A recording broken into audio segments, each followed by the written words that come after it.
This is the heartbeat of human services, a peek into the inspiring stories of our community and all things DHS.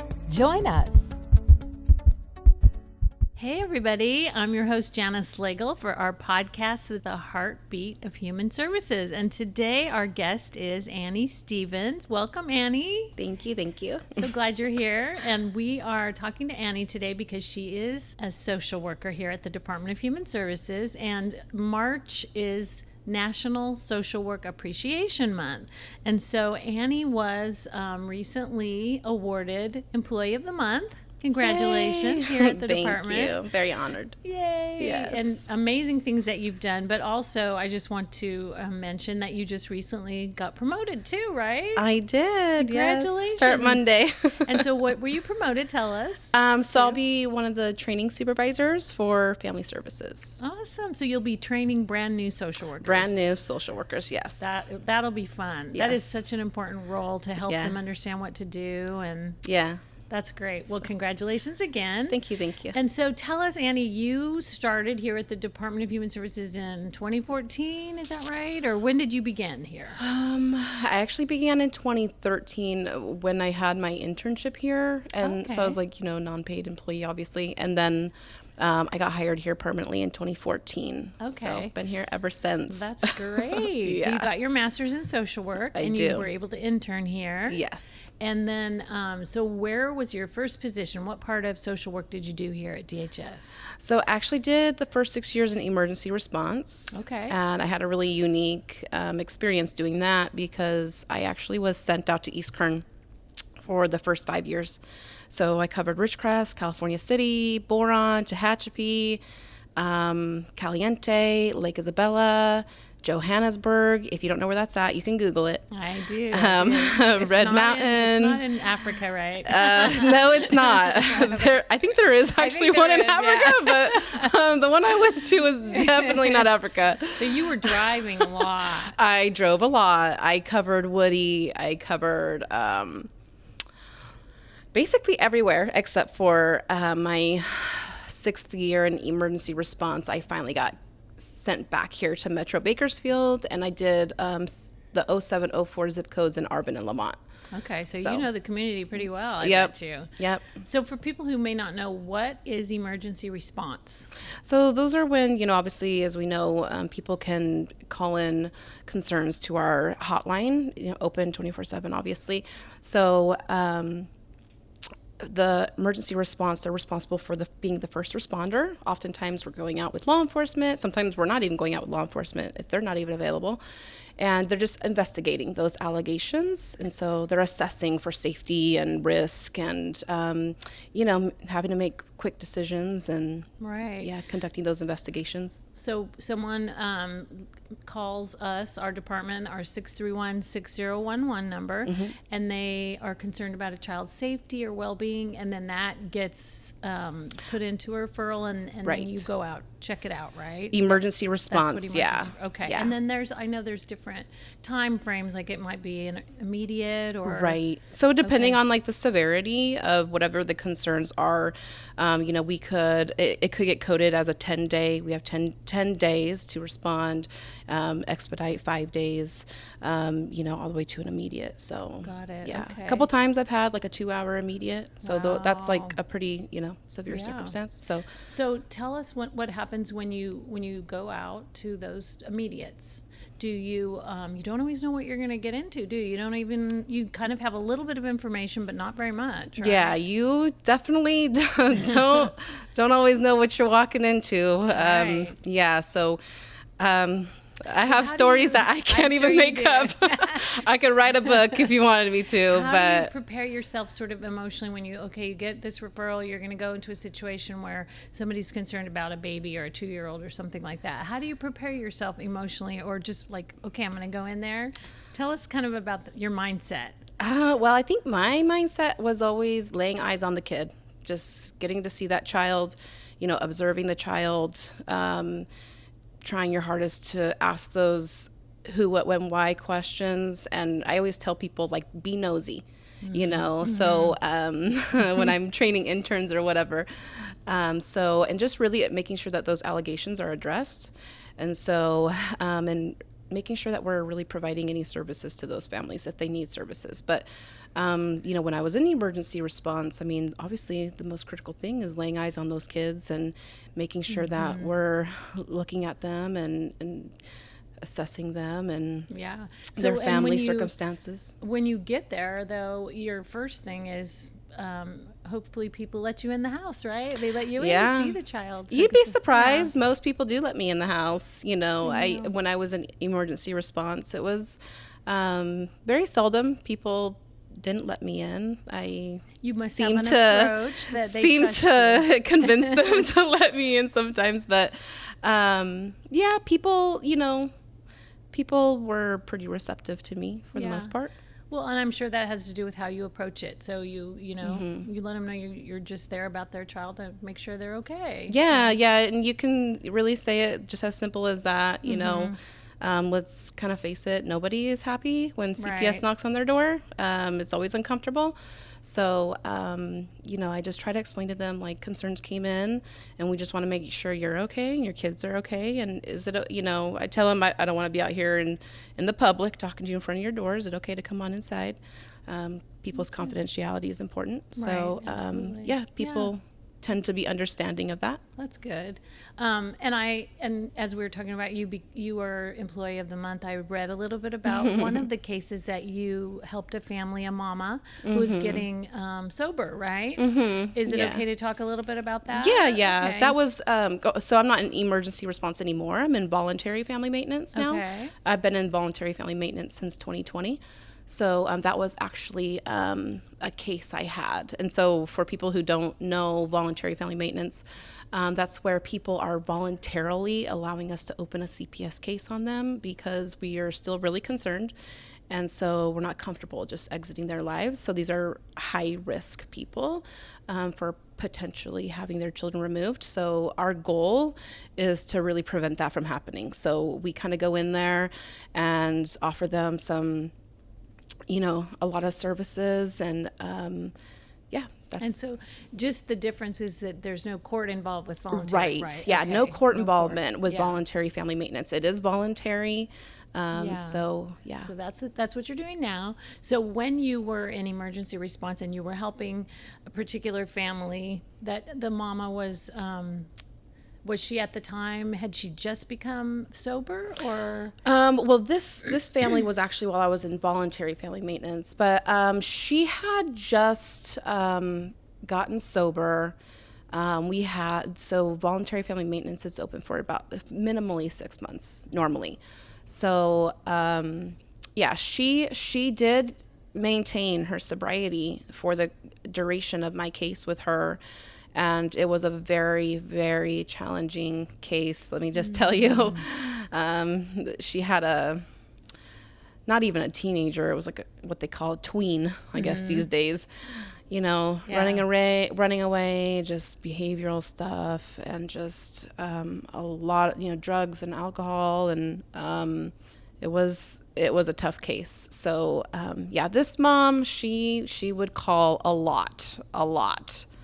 Call every day, multiple times a day sometimes. So it takes... Did she just needed support? Yeah, I think she really mostly, like a lot of us, like when we're upset or we're going through something really stressful, she really just wanted to vent and be heard more than needing me to resolve her issues. I mean, she knew how to resolve her own issues for the most part. So I think it was more so just having a listening ear. And I don't think she had anybody really in her life that could give her like good feedback. And so I think that that's probably what she appreciated the most, you know, like any of us. I mean, if any of us are going through something terrible or stressful, like who doesn't call their friend or whoever, you know, to vent and complain, you know, and get support. Yeah. And it does say a lot about you that they that she felt safe to do that. Yeah.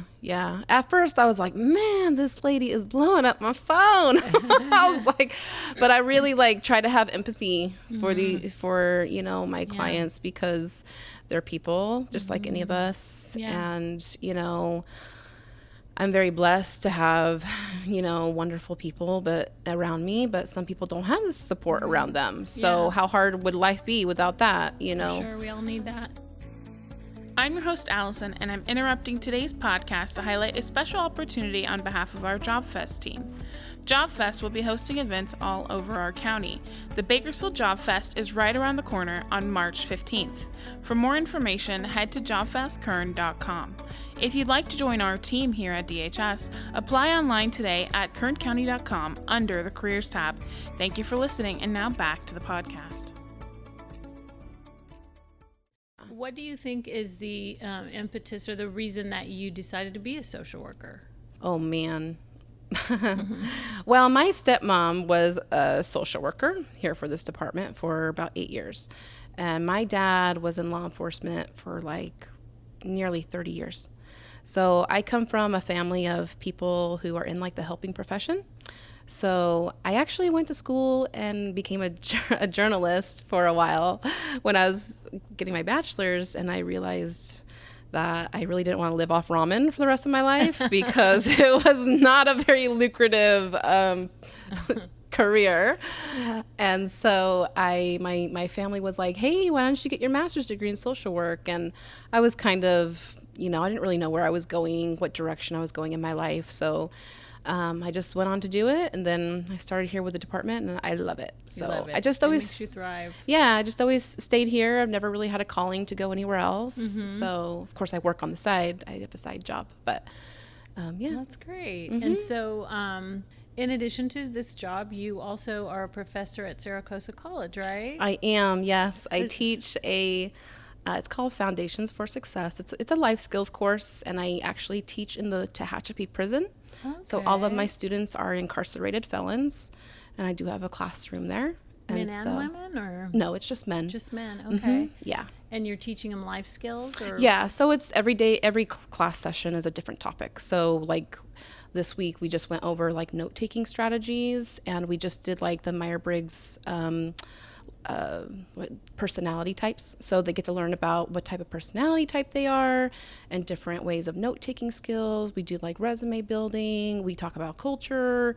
We talk about a variety of things. So my particular class is so that it's an elective course for students who are just beginning their college, education. So a lot of these gentlemen have gotten their GED in the prison, or they just have a high school diploma from wherever.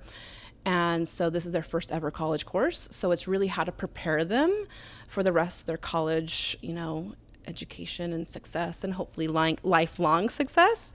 So yeah, we just go over a variety of things, reflection papers, how to write great reflection papers, APA style, MLA style. So important things like that they're going to need going on throughout college. A lot of self-discovery, it sounds like, too. Yeah, it can be. Figuring themselves out and preparing them for what's ahead. They share some amazing stories, yeah. Yeah, I'm so blessed that with both my careers, I get to meet different people from so many different walks of life. And whether it's someone who's incarcerated or a client or just my coworkers, whatever, it's pretty amazing. Yeah. They love coming to class. They're the best students ever. Wow. I don't care that they're felons. They are the best students. They love learning. I think they have nothing else to do, so they just want to come to class, and it's so cool. I had a really amazing experience. One of my very first class, I had a gentleman who he had come to me and said, "Can I make an announcement at the end of class?" And I said, "Well, is it a good announcement?"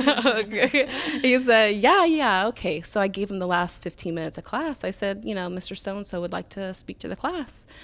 And he gets up there and he says, "I just want to say that I'm a lifer, and today I got paroled. And he says, and I just want to say for other lifers in here that if you really take the victim impact statement seriously, if you really think about the victim impact statement, you can actually really change your mind and your heart. And he was just like, I want to thank you for, like he thanked me, and I was like, oh no need to thank me. But he gave this little speech about how like his life has been turned around, and he's just. Do you help them with the victim impact Oh, statement? no. That's a different process. No, he was just saying that whatever that victim impact statement was, it really affected him, and he accepted whatever responsibility. Yeah. So I don't know obviously what his crime was, but something made him realize what he had done, and kind of and shifted his thinking. So I had another student who he told me he loves coming to class because he feels like for that couple of hours he feels like he's not in prison. Yeah. And then I always make all my students have inmate numbers, but I always learn their names. Every single one of them. I learn their names the very first day of class. And it's very important because I realize that they always go by numbers in prison. And so when I had my very first time ever teaching, when I had learned their names, because that was the easiest way for me, they were so grateful that I called them by their first and last name. Aww. So yeah, really personalized it. Whereas yes, in prison, I did. you probably feel like I didn't even mean to, but that's how they took it. So every time I get a new class, I make a point to learn their first and last name. And so every time they come into class, I say, "Hi, Mr. So-and-so. Hi, Mr. So-and-so." And so, yeah. That's great. Yeah. It is interesting the different kinds of jobs social workers get to do, isn't it? Yeah. Like, there's a lot of opportunity for. Yeah. I was going to school to do, like, way back when I was getting my bachelor's, I was wanting to go into occupational therapy, which is great for people who want to do that. But then I started to realize, I'm like, oh, that really narrows down, like, what I can do. So social work is a great opportunity to do a variety of careers. Right. So, like even just like the teaching, that sounds fascinating. And Yeah. most people probably wouldn't think teaching in a prison could be so gratifying, but the way that you explained it, it sounds amazing. It is. Really. It really is. Really getting to help them for whatever's next, and hopefully they won't.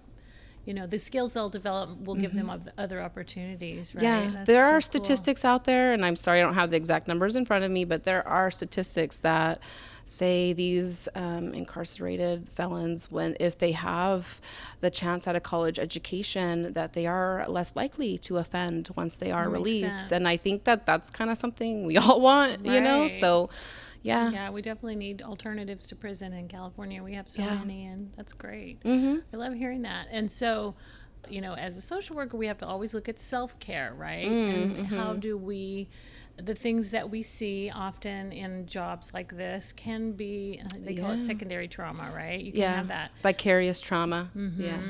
So you seem to be fairly well balanced with your different things that you're doing. Is that working for you? Yeah, I have to tell you, I mean, I stay really busy. That's somehow pretty helpful for me. Truth be told, I always try to be transparent with people. So I was having this thing where I would stay up all night, and I would have this like anxiety, like at nighttime I was really struggling to sleep. And I would think about, I know this sounds really crazy, but I don't know, maybe it doesn't. But I would think about like all the terrible things we see at work, and everyone who knows me knows, my kids have to take showers. I don't even let them take baths because I've seen so many, children drown in baths. My kids cannot go into a pool without like two adults present because I'm paranoid about that. So I've had like a lot of this job has caused me a lot of paranoias. And so that's been probably my biggest hurdle. My kids don't even take a school bus. That's how lucky they are. I drive them to school every day because I get really paranoid, about, my kids' safety. Right. And, I know, even their dads, I'm like, are there floaties on them? And they're like, oh my gosh, yes. Yeah. I put floaties on them. I But think, it makes sense that it would. It does kind of bleed into other areas of our lives, whatever we do. So Yeah. but My kids don't even go to rivers. They don't go to lakes because I'm paranoid about those too. stay away from the Kern River. Yeah. That's good. So that's how the job is, like, as a parent. That's probably how it's mostly affected me. Yeah. But do you think that they, it sounds like they're safer for the things that you're doing. I hope so. I think so. I think it sounds like you're doing a good job. But do you have things that you do for yourself? Like, do you exercise? I think I saw you do. Right? Yeah. Yep. I had to take a little break from the gym recently, but I was, going to the gym consistently. That's been a really, really fun thing for me. And I did like a year of Spartan races. I can't even remember how many races I've done, honestly. All over. I did one in Seattle, all over California. What are Spartan races? I don't know. That's okay. They're obstacle course racing. Oh, okay. So they can go from 5Ks, 10Ks, more than that, like 35Ks. I mean, they can get really extensive. And so you're jumping over things at the same time? Jumping over things, climbing over walls, jumping over walls, hanging rings, monkey bars. Not just a marathon, but also these other little things. Yeah. Wow. Okay. Yeah. So I did. That was like a huge... Don't ask me why, but I just get on these like kicks where I really want to like try something. And so I'm just like, you know what? I'm going to try these Spartan things. Yeah. So I was really like into those I did a lot of them for like a whole year. Wow. Well, yeah. Good for you. So there's some things that you do to make sure that you are keeping yourself healthy and emotionally too, That's absolutely. Really good. We have something at the end of our recording each time we do a mindful moment and just encouraging people to reflect, take time. So, and in social work, it can be very emotional. It can be very, like you said, you can take it home. So it's so important to have those things that you do to keep yourself good. Yeah, for sure. Working out is a good thing. Everyone needs to some to kind do of it. Exercise is very helpful. And then eating right if you can. Yeah. So, is there anything else that you would like to add to, just what it's like being a social worker? Oh man, you just get to meet so many different people, and sometimes you never know what you're walking into. And some people don't like that, but you know what? Some people do like that, and it's just a really rewarding job. If you're interested in just being part of the helping profession, it's a perfect profession. So, what do you think is the most rewarding part of being a social worker? Man. Well, I mean, I think stories like what was on the flyer, that mom sent an email to my supervisor. I was so surprised by it. And she was just so grateful for the fact that someone took the time to listen to her. And I know it's not like anything crazy, but she had like no money, and I got people to donate items so that her daughter could have new clothes for school. I got her a brand new pair of really nice Levi boots.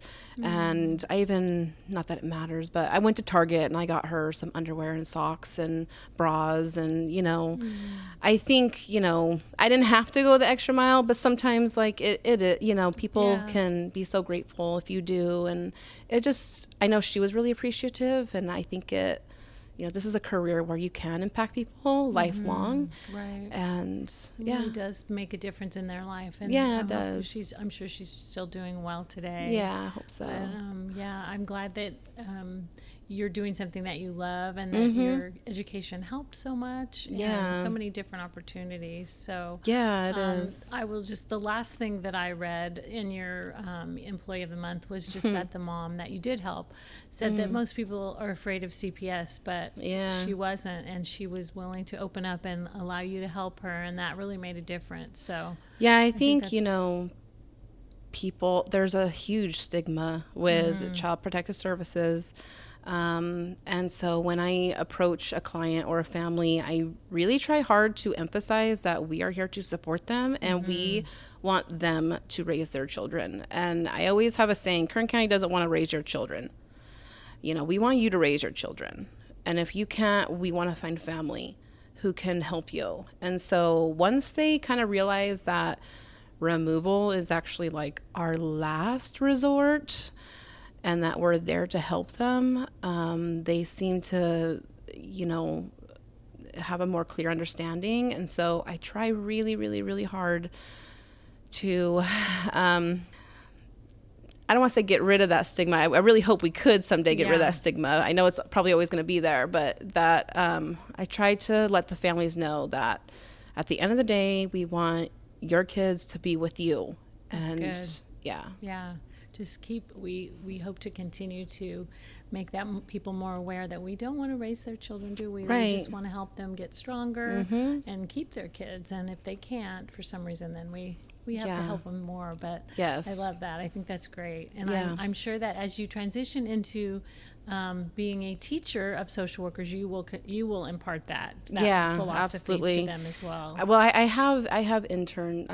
I'm on my third year of interns now, and so I try to teach them that when children are removed, it's just a slew of trauma and aftermath issues afterwards. So. Right. It's not what we want to do, is right. it? Right. That's So. good that you're tuning them that. So, are you still interning? Helping Yes. the interns? Good. Yeah. So my intern is she will graduate in May, and I'm so proud of all my interns. They're all so such wonderful women, and You sound like a great teacher too. I'm so blessed to have them, and I feel very honored.